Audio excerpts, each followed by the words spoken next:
همه دوستان عزیز، امیدوارم حال دلتون عالی باشه و مثل همیشه با انرژی مثبت همراه این کانال باشید. امروز قراره درباره موضوعی صحبت کنیم که همه هم حساسه و هم میتونه برای همه یوتیوبرهای ایرانی جدی باشه. لطفاً تا آخر ویدیو همراه ما باشید. همانطور که میدانید در ایران به دلیل تحریم ها از یوتیوبرها نمیتوانند درآمدشان را مستقیم از یوتیوب دریافت کنند. برای همین مجبورن با شرکت‌های واسطه همکاری کنند که خارج از کشور حساب بانکی و حساب ادسنس دارند. این شرکت‌ها برای نقد کردن درآمد باید دسترسی کامل به کانال داشته باشند. یعنی دقیقاً همان نقطه‌ای که همیشه میتونه خطرناک باشه.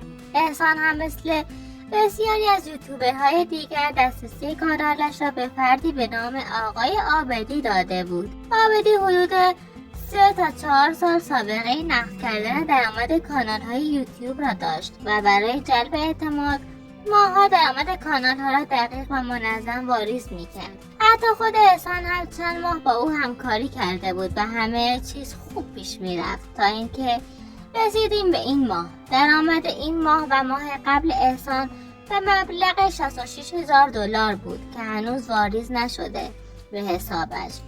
عابدی ابتدا گفت مشکلی پیش نمی آید و 7 روز مهلت خواست، اما وقت زمان تصفیه رسید نه جواب تلفن را داد، نه پیام ها را و نه پولی واریز کرد. عملاً احسان را فریب داد و ناپدید شد. حالا برسیم به اصل ماجرا.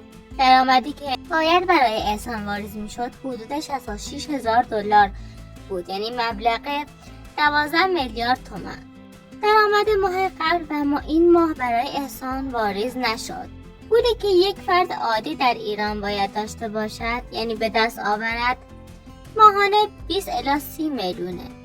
ولی این رقمی که احسان از کانال دریافت میکند رقم بسیار بالایی است. یعنی در ایران شاید 20 سال الی 30 سال حتی بیشتر باید کار کنند تا یک مبلغ خوبی به دست آورند و بسیار این مبلغ سنگینه. احسان بلافاصله ناحیه شیراز شد و یک وکیل حرفه‌ای گرفت و حدود 200 میلیون تومان برابر از با 1000 دلار هزینه اولیه پرداخت کرد تا بتواند عابدی را پیدا کند و از طریق قانون پیگیری کند. اما نکته عجیب تر اینجاست که وقتی عابدی از تهدیدهای احسان ترسید، یک گروه واتساپ ایجاد کرد و تمام افرادی که از او پول میخواستند را داخل گروه اضافه کرد و به همه وعده داد که پول را به موقع واریز میکند. اما این لحظه هیچ واریزی انجام نشد و احسان هم دسترسی عابدی را از کانال میخواست قطع کنه و احتمالاً این کار را نتوانسته انجام دهد.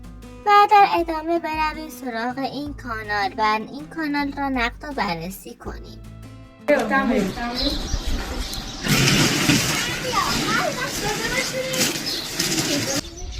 ترکیب سیستم را تماس ماشین را پیش بسم را اینجوری بیارم خوشیده. با اون زیر مثل وای ولا اینه نه. چه کتاب را؟ خودشیم بودی. برایشیم بسوری بودی بزنی. چه کنی؟ آقا اینجوری بیارم. تو جامعه من بار دست کنم. خبر تویی تخفاتی نکوبره. ماشین ایول برای سی میشونی. برای ماشین تکامل بگم رو بگم خبر بگم خیر اونه مونه بودی. ماشین 20 سال بود ساله. اوه. سلام علیکم. هاتی.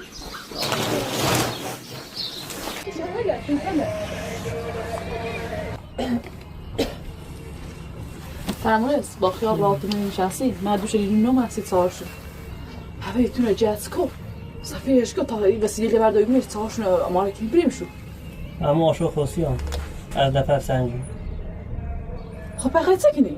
اون نشستی مثلا کار پیشی من؟ تو خوش دوستی بود؟ بخی تا چشمه جاتس این کنه خورده است جاتسش جام خوب همین نشستی خود سال خواهی خواهی رو خواهی کس کنه برای سارشون خواهی قطعه خلاص شفته ای سای دارمون که خواهی از اون برنش گفتم گفت خواهی چی بدون مکه باید یه تایی کارت اعظام رو انی تایی یه پیچار خود کن والا خوب نیست. در این بخش تأمور طوری وانمود می کند که انگار نفس تنگی شدید دارد و حالش اصلا خوب نیست. او آه می کشد و خم می شود و خودش را در وضعیت سختی نشان می دهد. تا حس ترحم بیننده را برانگیز کند. در همین لحظه آریا وارد بحث می شود و با تحمل دعوا می کند که باید هرچه زودتر چادر را بدهیم به شیروان. آنها می خواهند کوچ کنند و به چادر نیاز دارند. اما واقعیت پشت این صحنه چیز دیگری است. بله، تحمورس واقعا کمی نفس تنگی دارد، اما شدت بدحالی که در فیلم نشان می‌دهد کاملا دروغ است و نمایشیه. از طرف دیگر جان بیبی اصلا قصد گرفتن چادر را ندارد و این بخش فقط برای ایجاد تنش و جذب بازدید بیشتر میباشد. نکته جالبتر اینجاست که تحمورس خودش بهترین و گرانترین چادر را دارد و چادرهایی که قیمتشان سر به فلک میکشد، اما هیچ وقت آنها را جلوی دوربین نشان نمیدهد، چون میخواهد بیننده باور کند که واقعا محتاج یک چادر ساده هستند. آنها فکر میکنند مردم نمیتوانند راست و دروغ را تشخیص دهند، در حالی که مخاطب به مرور زمان خیلی هوشیارتر از قبل میشود و در شرایطی که دلار گرانتر شده و قیمتها بالا رفته، همه ساخت و سازهایی که در ویدیوها میبینید میلیون‌ها دلار هزینه دارند، یعنی بالای $10,000 فقط برای یک بخش این کار خرج میکنند. پس مشخص است که این نمایش‌ها برای جلب ترحم یا ساختن داستان‌های احساسی است، نه واقعیت زندگیشان. در ادامه همراه ما باشید تا پشت پرده این صحنه ها را دقیق‌تر بررسی کنیم.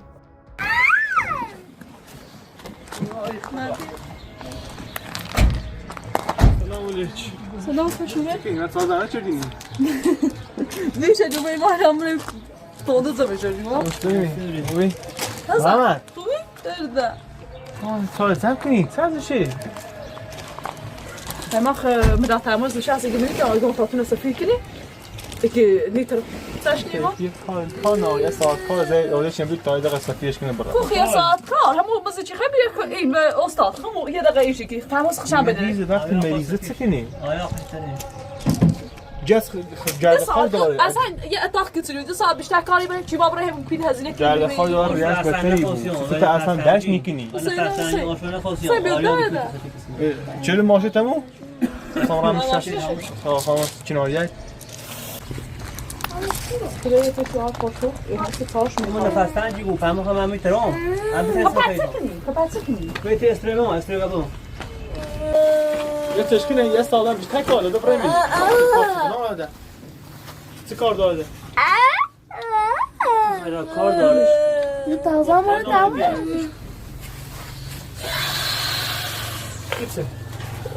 Yine مثلا تستی که اسمنا نفسش چندیه. تایی بیشتر میره. خوبه تا آخرش. تو خاطر یه چند ساله منو استفاده کنی چه تاثیر داره سیش یه فشاری تو تماس ولی تا خون 2 سال بیشتر کار داره خون نفسان تایی بیشتر نیاری. خواهد مات کنیم؟ باید تایو. ایگو فشاری که به نفس نیا بالا نشد زن قامت نمیتی نه؟ آزیه نبینی؟ ما الان خبری توی آقا نام برای ناسی تو. دنا هر روز اصلا مخیلی بکنیم.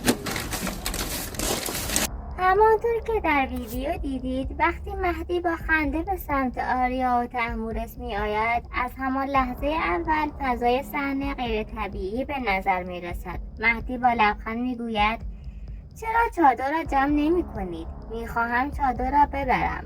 آریا هم با همان خنده جواب می دهد تحمورس بلند نمی شود. داخل چادر خوابیده است. همین خنده های بی‌موقع شک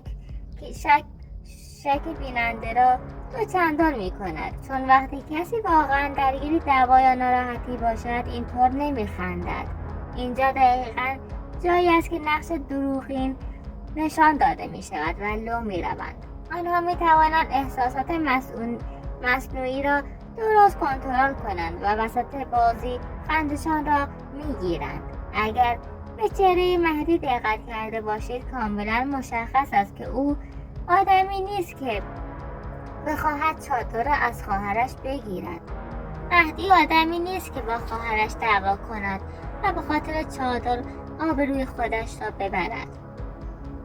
واقعیش هم خانه ندارد و همین ثابت می کند که ماجرا فقط یک سناریوی ساختگی است. هدف اصلیشان هم روشن است: بالا رفتن بازدید، ساختن تنش مصنوعی و جلب توجه بیشتر. آنان می‌دانند که هرچه دعوا، بحث و درگیری بیشتری نشان دهند، مخاطب بیشتری جذب می‌شود.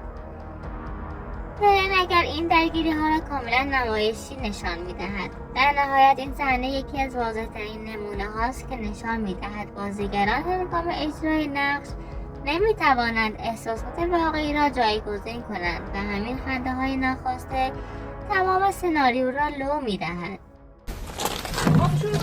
نیکا همون دارو دید بسید شاده یعنی چه رو دیگه بار کنیم من؟ 2 روز بیاد 100%. 2 روز ده؟ بله حسن یا رسن سلام رسونه خوش که دیگه این طاقتی هم خوش این پته کاری نیست یه پته شیره خوش نه یه کاری نیست کاری نیست این پته زنی هیچی تازه زمش کنیم رو پیکاره های سه کشوری محابون از این کار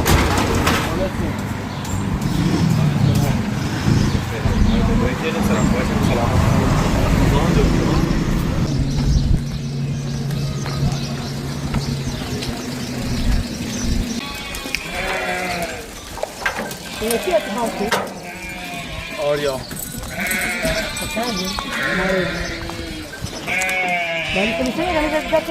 همینه سلام علیکم آریا اون طرف نیست چی بارو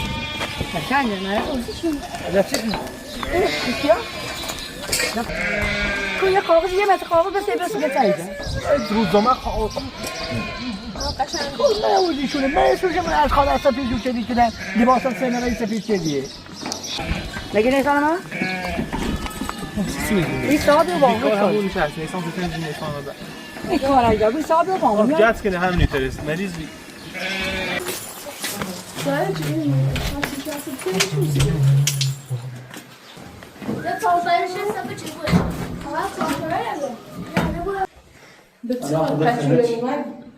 گازی خواهد به گازی خواهد یه دلیلی خواهیم دو ساده نه یه دلیلی خواهد یه دلیلی بیشتر نیخ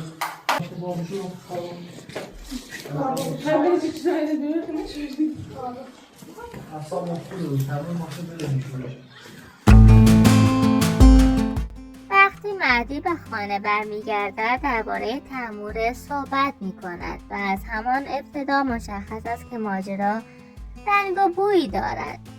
تیمور بیمار است و نفس تنگی دارد و با این حال نمیتواند خانه را گچکاری کند. اما حقیقت این است که تیمور خودش کارگر دارد و کارهای اصلی ساختمان را افراد حرفه‌ای انجام میدهند نه او. با این حال تیمور در بعضی ساعتها خودش را طوری نشان میدهد که انگار خودش همه چیز را مدیریت کرده و بدون او هیچ کاری جلو نمیرفت. این نمایش ها دقیقاً برای این که فیلم برای مخاطب جذاب‌تر بشه. بخش زیادی از صحنه‌ها حذف می‌شوند، یعنی آن قسمت‌هایی که واقعیت را نشان دهد اصلاً در ویدیوها دیده نمی‌شوند. فقط همان بخش‌هایی را نگه می‌دارند که امپراتوری و قدرت مالیشان را بزرگتر نشان می‌دهد، در حالی که حقیقت پشت پرده چیز دیگریه. خود شیروان در شهرهای مختلف ساختمان دارد. در روستاهای دهلو یک کارگاه بزرگ دارد که شما هم مشاهده کردید. با این شرایط مشخص است که این خانواده نه تنها کمبود امکانات ندارند بلکه در حال گسترش دارایی‌هایشان هستند. در نهایت این صحنه‌ها بیشتر از آن که واقعیت داشته باشند سناریوهای حساب شده‌ای هستند که از قبل طراحی شده است برای جذب بازدید بیشتر و ساختن تصویری که با زندگی واقعیشان فاصله دارد. تا ویدیوی بعدی، خدا نگهدار.